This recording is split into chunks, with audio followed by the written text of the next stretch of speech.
नमस्कार, my city talks के इस स्पेशल शो में आपका स्वागत है और मैं हूं संजय अभिज्ञान। आज जब कोरोना और लॉकडाउन दोनों अतीत की चीज़ें हैं तो हम देख रहे हैं कि देश की कोचिंग इंडस्ट्री एक बार फिर अंगड़ाई ले रही है। हम ये देख रहे हैं कि जो डिजिटल क्लासरूम्स हैं वो तो बढ़ ही रहे हैं, लेकिन साथ ही फिज़िकल क्लासरूम्स में भी बहार लौट आई है। लेकिन ये बहार अकेले नहीं आई है, इसके साथ कुछ मिली जुली खट्टी मीठी खबरें भी हैं। हम छटनी की बात सुन रहे हैं, घाटे की बात सुन रहे हैं और हम ये भी सुन रहे हैं कि टीचर्स मिलने में बड़ी दिक्कतें आ रही हैं कोचिंग इंडस्ट्री में। ऐसे ही बहुत सारे सवालों के साथ आज हम मौजूद हैं देश में मेडिकल और इंजीनियरिंग एंट्रेंस टेस्ट की इंडस्ट्री की सबसे बड़ी कंपनी आकाश बायजूस के ऑफिस में, और मेरे साथ है इन सवालों का जवाब देने के लिए आकाश बायजूस के सीईओ अभिषेक माहेश्वरी। ऑलमोस्ट 17 लाख बच्चे इस परीक्षा में बैठे हैं। कुछ बच्चों का सिलेक्शन होगा, बहुत सारे बच्चों का नहीं भी होगा। कोई ले ऑफ का प्लान नहीं है, कोई छटनी का प्लान नहीं है। Teachers are important, the delivery of education. Teachers ही आधार है इस माई सिटी टॉक्स में पहला सवाल तो यही है कि क्या वाकई बहार पूरी तरह लौट आई है? बहार तो डेफिनेटली पूरी तरीके से वापस आ गई है। इनफैक्ट हमारा जो जितने छात्र हमारे छात्राएं हमारे साथ प्री पैंडमिक पढ़ते थे, जो हमारा प्री पैंडमिक पीक था, वो करीब 1,80,000 बच्चे थे हमारे ऑल ओवर इंडिया जो कि पढ़ते थे उस समय। अभी हम उससे ऑलमोस्ट दुगनी संख्या पे हैं। तो हम न कि बाहर लौट के आइए, इनफैक्ट हमें तो बहुत ज़्यादा पैंडमिक के बाद काफ़ी बढ़ोतरी हुई है। हमें हमारे पर्टिकुलर सेगमेंट में, हमारे बिज़नेस में, हर जगह इसका कुछ कारण बाजारी हैं, कुछ कारण जो हमने कुछ चीज़ें करी है वो कारण है हमारी लोकेशन। हम 200 जगह पे मौजूद थे पैंडमिक के पहले, अभी हमारे पास 325 लोकेशंस हैं। 325 लोकेशन जी, ये वाकई बहुत पॉजिटिव डेवलपमेंट मैं समझता हूँ और लगभग सभी उद्योगों में इस तरह की खुशखबरी मिल रही है। लेकिन अगर हम बात कोचिंग इंडस्ट्री करते हैं तो देखिए, ये देश मध्य वर्ग का देश है। एक आम आदमी जो है वो मध्य वर्गीय है और एक मध्य वर्गीय जो पेरेंट्स हैं, अभिभावक हैं, वो अपने बच्चे को बहुत ऊंचे मुकाम पर देखना चाहते हैं और इसीलिए इंजीनियरिंग और मेडिकल एंट्रेंस के लिए इतना क्रेज है। मगर एक चीज जो उनके आड़े आती है, उनके कदम रोकती है, वो है महंगी फीस। तो अपने कोर्सेज को एफोर्डेबल बनाने के लिए, किफ़ायती बनाने के लिए क्या ऐसी ही कोई खुशखबरी आप देना चाहेंगे हमारे पाठकों को? नहीं, हम लोग बहुत सारी चीज़, हम बिल्कुल पूरी तरीके से इस बात से सहमत भी हैं और समझते भी हैं। हमारे ज़्यादातर विद्यार्थी जो हमारे पास आते हैं वो मध्यम वर्ग से आते हैं, लोअर मध्यम वर्ग से आते हैं। और इस देश में जैसा कि आपने कहा कि आकांक्षा बहुत है, अभिकांक्षा बहुत लोगों में की महत्वाकांक्षा बहुत है कि वो अपने बच्चों को कुछ बनाएं। और एक ये एजुकेशन एक मीन्स है, ये एक प्रूवन पाथ है ओवर जनरेशन्स कि आप इस तरीके के एग्ज़ाम्स देते हैं और अगर आप उस पर सफलता हासिल करते हैं तो न कि आपकी ज़िंदगी, आपके आसपास वालों की, आपकी फैमिली की, आपकी कम्युनिटी की एक बहुत बड़ा आप इंस्पिरेशन बनते हैं और बच्चों के लिए, और डेफिनेटली आगे जाता। तो हम ये हमारा हमेशा प्रयास रहता है कि जो बच्चे योग्य हैं उनको उनकी हम पूरी तरीके से मदद कर सकें। जो गरीबी की सीमा के नीचे जो बच्चे हैं उनके लिए हमने एक स्कॉलरशिप अनाउंस करी थी 2000 बच्चों के लिए, पर्टिकुलरली गर्ल चाइल्ड के लिए, बिकॉज़ हिंदुस्तान में जैसा कि हम देखते हैं कि जनरली प्रेफरेंस कम मिलती है लड़कियों को। तो गर्ल चाइल्ड के लिए कि हम 2000 बच्चों को बिना निःशुल्क पढ़ा रहे हैं। हमने कई सारे NGOs के साथ टाई अप किया कि वो हमें ऐसे बच्चों को आइडेंटिफाई करने में मदद करें। तो ये हमने एक प्रोग्राम रखा है। इसके अलावा हम कई सालों से एक नेशनल टैलेंट हंट एग्ज़ाम करते हैं कि मतलब योग्यता देखने के लिए बच्चों की पूरे देश में करते हैं ये परीक्षा। ये अभी हमने नवंबर में करी थी और इस बार हमें ऑलमोस्ट 17 लाख बच्चे इस परीक्षा में बैठे हैं। और इस परीक्षा का मकसद है कि एक तो हम टैलेंटेड बच्चों को आइडेंटिफाई करें और सारे बच्चे जो ये परीक्षा लेते हैं हम उनको कोई ना कोई स्कॉलरशिप देते हैं। अमूमन 30 से 40% स्कॉलरशिप हम बच्चों को दे पाते हैं। कुछ जो बहुत ज़्यादा योग्य बच्चे होते हैं जिनकी ज़रूरत ज़्यादा होती है उनको हम इससे कई ज़्यादा स्कॉलरशिप भी देते हैं। तो स्कॉलरशिप लेने के बाद या उसके बिना एक औसत दायरा फीस का क्या रहता है? देखिए, हमारा फीस के हिंदुस्तान बहुत ही एक मल्टी लेवल पे कंट्री देश है, मतलब तो हमारी फ़ीस हम बहुत अलग अलग फीस हम अलग अलग जगह पे चार्ज करते हैं, डिपेंडिंग ऑन कि वहाँ उस जगह की क्षमता क्या है, वहाँ पे इंफ्रास्ट्रक्चर कैसा है, वहाँ पे हमारा जो खर्चा लगता है वो भी बहुत अलग है। जैसा कि आप सोच सकते हैं कि बम्बई में या मेरठ में बहुत अलग अलग हमारा भी खर्चा होता है। तो ये सब चीज़ों को ध्यान में रखते हुए हम लोग बहुत अलग अलग फीस चार्ज, हम एक रेंज ऑफ फीस है जो कि हम चार्ज करते हैं। अमूमन हमारी फ़ीस छोटे बच्चों के लिए 40 से 50 हज़ार रुपये साल की होती है, तो 3-4 हज़ार रुपये महीने की आती है, जिसमें कि हम सारे सब्जेक्ट्स पढ़ाते हैं। और एट द टॉप एंड जो सीनियर बच्चे होते हैं 11वीं 12वीं जो कि एग्ज़ाम के लिए प्रिपेयर, तो वहाँ पे सालाना फ़ीस 1.5 से 2 लाख तक भी जाती है। और इस पे हम ऑन एन एवरेज, जैसे कि मैंने आपको बताया, 30 से 40% हम जी स्कॉलरशिप देते हैं। तो क्या आप ये कह रहे हैं कि जो छोटे शहर हैं वहाँ पर फीस बड़े शहरों के मुकाबले कम भी हो सकती है? डेफिनेटली कम होती है।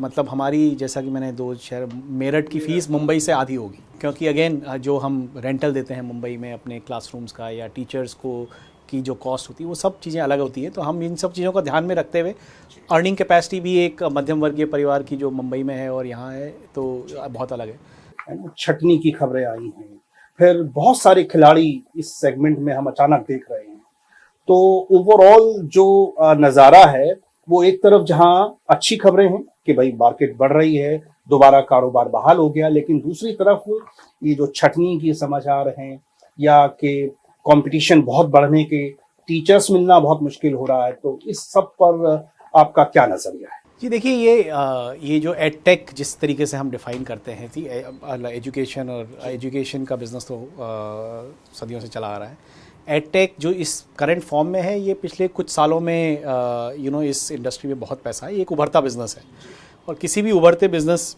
व्यापार की तरह इसमें भी उतार चढ़ाव आते हैं। कोविड के टाइम ऐसा लगा था ड्यूरिंग दैट टाइम कि सब कुछ ऑनलाइन होगा, क्योंकि हम लोग सब भी जो अभी हम आज यहाँ कर रहे हैं, हम लोग सब ये चीज़ें ऑनलाइन कर रहे थे। और क्या है कि जनरल हमारी क्षमता होती है कि जो आज हो रहा होता है हम उसी को एक्स्ट्रापोलेट करते हैं। तो आई थिंक कंपनियों ने थोड़ा सा ज़्यादा एक्स्ट्रापोलेट किया कि यही चलेगा हमेशा, तो इन्वेस्टमेंट ज़्यादा कर दी, तो अब उसके कारण कुछ कंसोलिडेशन हो रहा है, कुछ छटनी हो रही है। अभी आपके फिजिकल क्लासरूम्स की क्या डायमेंशंस हैं, कितने स्टूडेंट्स हैं, कितने टीचर्स, और आने वाले 2-3 साल में ये आंकड़े कहाँ तक पहुँचेंगे? हमारे पास करीब 1,80,000 बच्चे थे कोविड के दौरान। एक्चुअली थोड़ा सा नीचे चले गए थे, लेकिन अभी हमारे पास ऑलमोस्ट 3.5 से 4 लाख बच्चे हैं जो कि हमारे सेंटर्स में पढ़ रहे हैं। तो डेफिनेटली हर पैरामीटर पे हम लोग बहुत आगे हैं जहाँ पे थी।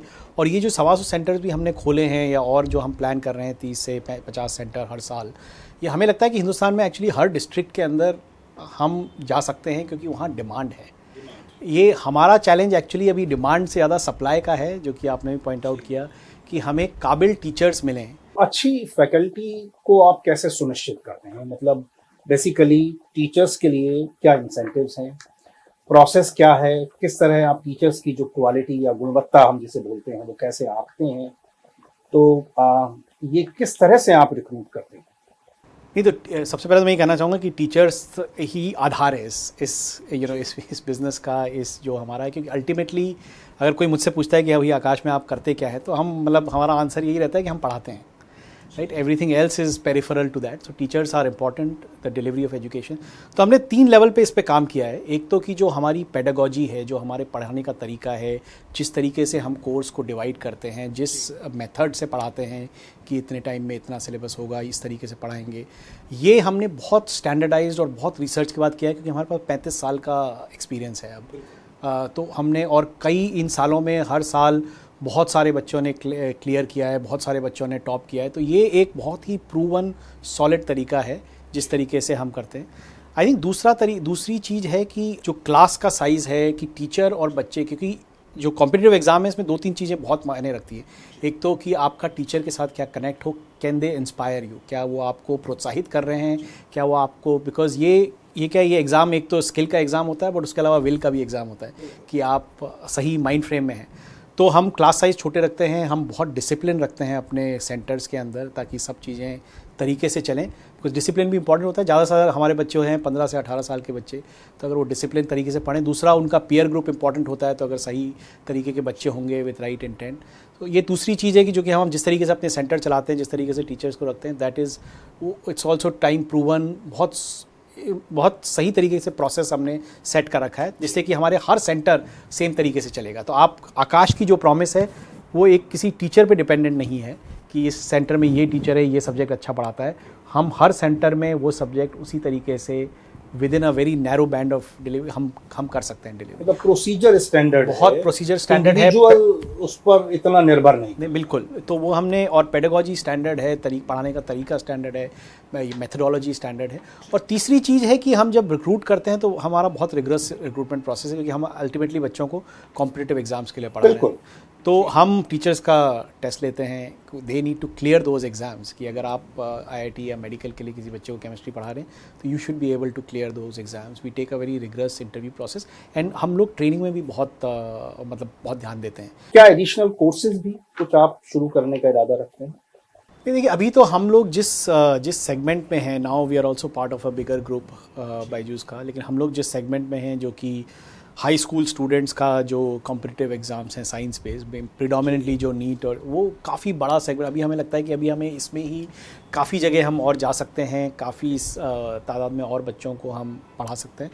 तो हमारा अभी एटलीस्ट अगले 2-3 साल के लिए तो यही मेजर फोकस एरिया रहेगा। अच्छा, हम बात करते हैं कुछ सबसे पॉपुलस जो हमारे स्टेट्स हैं, और इंसिडेंटली जहां अमर उजाला की पैच बहुत ज़्यादा है, उत्तर प्रदेश, उत्तराखंड, हिमाचल, पंजाब, चंडीगढ़, हरियाणा। तो इन राज्यों में आपकी जो मौजूदगी है वो कैसी है, और इमीडिएट जो प्लान्स हैं, मान लीजिए हम यूपी की बात करें तो वो क्या है?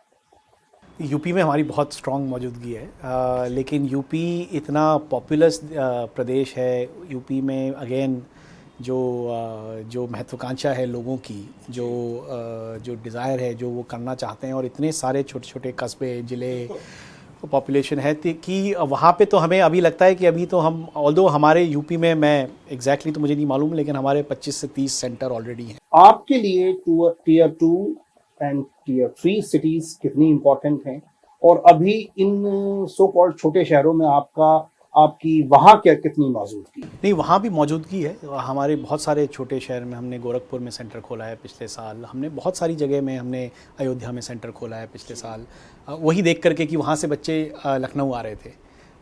तो हमें लगा कि अयोध्या की तो आबादी उतनी नहीं है, लेकिन वहाँ से बच्चे आ रहे थे। हमारे पास 250-300 बच्चे थे जो लखनऊ आ रहे थे, तो हमने वहाँ पे सेंटर खोला है।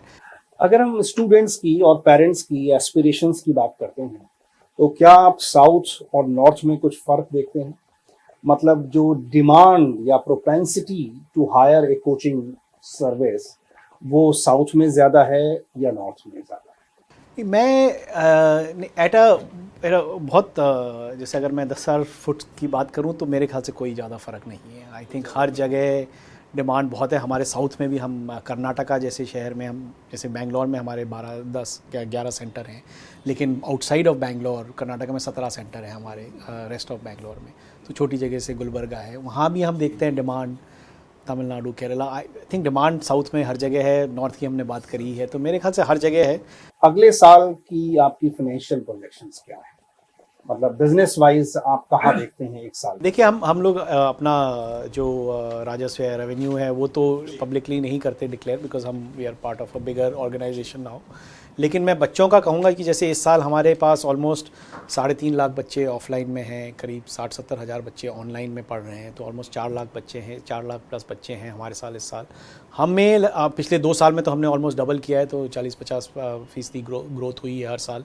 अगले साल भी हमें लगता है कि हम ऑलमोस्ट 1.5 से 2 लाख बच्चे और होने वाले हैं, तो मतलब 5 लाख से ज़्यादा बच्चे होंगे हमारे पास। जी, ये सवाल इसलिए पूछा क्योंकि इंडस्ट्री में इस वक्त जो इंडस्ट्री, कोचिंग इंडस्ट्री की जो बड़ी कंपनियां हैं, उनके साथ घाटे की खबरें आ रही हैं, छटनी की खबरें आ रही हैं।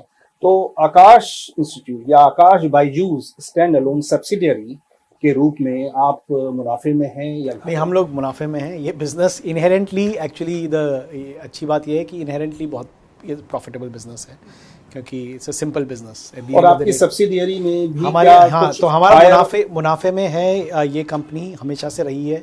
आई थिंक वही ईथॉस भी यहाँ पे फाउंडर्स ने भी रिसेंटली ले ऑफ नहीं, बिल्कुल नहीं। इनफैक्ट हम लोग फ्यूचर में नहीं, कोई ले ऑफ का प्लान नहीं है, कोई छटनी का प्लान नहीं है। इनफैक्ट हम अभी भी 400 से 500 लोग महीने के हायर कर रहे हैं। जो आपका मीडियम ऑफ इंस्ट्रक्शंस है वो अंग्रेजी रहा लंबे समय तक, और हाल में कुछ इंडियन लैंग्वेजेस की तरफ भी आपने रुख किया है। और यहाँ हमें याद आता है कि बायजूस ने तो इसमें लीडरशिप दिखाई थी। उन्होंने लगभग हर जो प्रोमिनेंट इंडियन लैंग्वेज है उसको अपना मीडियम बना लिया था। तो आकाश, बायजूस की इस मोर्चे पर क्या प्रगति है? हिंदी या दूसरी जो इंडियन लैंग्वेजेस हैं उनकी तरफ कितना आगे बढ़े हैं? हम लोग ने काफ़ी प्रोग्रेस करी है। डेफिनेटली बायजू के आने से भी मदद हुई है। हिंदी तो हम जैसे कि पूरा जो नॉर्थ इंडियन बेल्ट है वहाँ हिंदी का ऑफ कोर्स प्रचलन है। तो हम लोग जो अपना मीडियम ऑफ इंस्ट्रक्शन है, हमने pure Hindi medium batches, state board batches बहुत जगह बनाए। राजस्थान में किया है हमने, यूपी में किया है, मध्य प्रदेश में किया है, अब बिहार और झारखंड में करेंगे। वी बिलीव कम्प्लीटली कि language should not be a barrier. Students की भी महत्वाकांक्षाएं होती हैं और साथ ही इमोशंस भी होते हैं, और इमोशंस हमेशा रैशनल नहीं होते। अगर नाकामी सामने आए, फेलियर सामने आए, तो बहुत अनफॉर्चुनेट इंसिडेंट्स, आत्महत्याओं जैसे भी होते हैं। जब हम सब चीज़ों की ट्रेनिंग देते हैं तो क्या हम स्टूडेंट्स को इस बात की भी ट्रेनिंग देते हैं कि नाकामी का सामना कैसे किया जाए और कैसे कोई भी इम्तहान आखिरी इम्तहान नहीं होता? ये बात कैसे आप अपने स्टूडेंट्स को बताते हैं या बताना चाहेंगे? नहीं, हम बताते भी हैं और डेफिनेटली बताना चाहेंगे। और ये तो बहुत ही दुर्भाग्यपूर्ण घटना है जिसका आपने जिक्र किया, और ये होती भी हैं। तो मतलब कई लेवल्स पे देखिए, एक तो हमारा जो ये जो जेनेसिस है हमारी स्ट्रैटेजी का कि हम हर जगह जाके सेंटर खोलना चाहते हैं। सबसे पहले तो ये कि अगर बच्चे अपने परिवार के साथ रह रहे हैं तो एक इमोशनल कुशन होता है उनके पास, राइट? माँ बाप का होता है, भाई बहनों का होता है, दोस्तों का होता है, एक इमोशनल क्वेश्चन होता है। तो इसलिए that is our stated goal is कि अगर हम हर जगह जाकर के खोलेंगे तो बच्चे को माइग्रेट नहीं कर। और ये बच्चे छोटे होते हैं, at the end of the day 15, 16, 17, 18 साल के बच्चे हैं, तो छोटे हैं, पूरी तरीके से उनकी मानसिक वो पूरा विकसित नहीं हुआ है। तो ये एंड सो लिटिल थिंग्स वो ज़्यादा उनको अफेक्ट कर सकती हैं। Little failures can become big. ये इन चीज़ों के ऊपर हम जो भी अपनी तरफ से उनको कोचिंग दे सकते हैं। Our teachers are trained in many times and we encourage them to have open discussions, parent teacher meetings, so that बच्चे भी समझें कि वो कहाँ स्टैंड करते हैं, क्या चीज़ इंपॉर्टेंट है, क्या महत्वपूर्ण है, और चीज़ें क्या कर सकते हैं वो। क्योंकि ये कॉम्पिटिटिव एग्ज़ाम है, बाय डेफिनेशन कुछ बच्चों का सिलेक्शन होगा, बहुत सारे बच्चों का नहीं भी होगा कलेक्शन। ये तो नेचर ऑफ एग्ज़ाम ये है। और जैसा कि आपने कहा, बहुत सारे लोग हैं जो कि उसके बावजूद जाकर के बहुत अच्छा करते हैं, और ज़िंदगी की रेस तो लंबी होती है। लेकिन तो हम अपनी तरफ से करते हैं। हमने कुछ बाहर के एक्सपर्ट्स को भी हम बुलाते हैं, कुछ एक्सपर्ट एजेंसी से भी हमने टाई अप कर रखे काउंसलिंग के लिए, जो कि बच्चों को बताते हैं कि स्ट्रेस से कैसे डील करें, फेलियर से कैसे डील करें, कैसे वो अपना कंसंट्रेशन बनाए रखें। ये सब चीज़ें हम अपनी तरफ से करते हैं। amarujala.com के लाखों पाठक हैं और व्यूअर्स हैं, हमारे अखबार के पाठक हैं, जो अपने बच्चों के लिए या स्टूडेंट्स खुद ये उम्मीद करेंगे कि आप उन्हें ये बताएं कि जो एग्जामिनेशंस हैं और एंट्रेंस की जो तैयारी है उसको करने के क्या गोल्डन फार्मूलाज या सूत्र हैं, और एक बार फिर कि अगर किसी वजह से अच्छे नंबर नहीं आ पाते तो किस तरह दोबारा कोशिश की जा सकती? नहीं, सबसे पहले तो मैं ये कहूँगा कि आप अपना सोच समझ करके ये डिसीजन लेकर के, और सबसे इम्पॉर्टेंट चीज़ उस एज पे है कि आप फोकस करिए। एक बार आपने निश्चय कर लिया है कि आपको किसी एक फील्ड में जाना है तो फोकस बिकम्स वेरी इंपॉर्टेंट। क्योंकि ये एग्ज़ाम बाय डेफिनेशन ये कॉम्पिटिटिव एग्ज़ाम्स हैं, बहुत सारे बच्चे देते हैं ये एग्ज़ाम। तो focus is very important. Focus, good guidance, discipline, आप लगन से मेहनत करिए। तो ये एग्ज़ाम एक्चुअली डिज़ाइन इसीलिए है कि जो भी बच्चा अपने कॉन्सेप्ट्स क्लियर रखता है, अपने डिसिप्लिन से पढ़ाई करता है, they can clear these exams. हमसे बातचीत के लिए अमर उजाला के पाठकों की तरफ से और व्यूअर्स की तरफ से आपका बहुत बहुत शुक्रिया।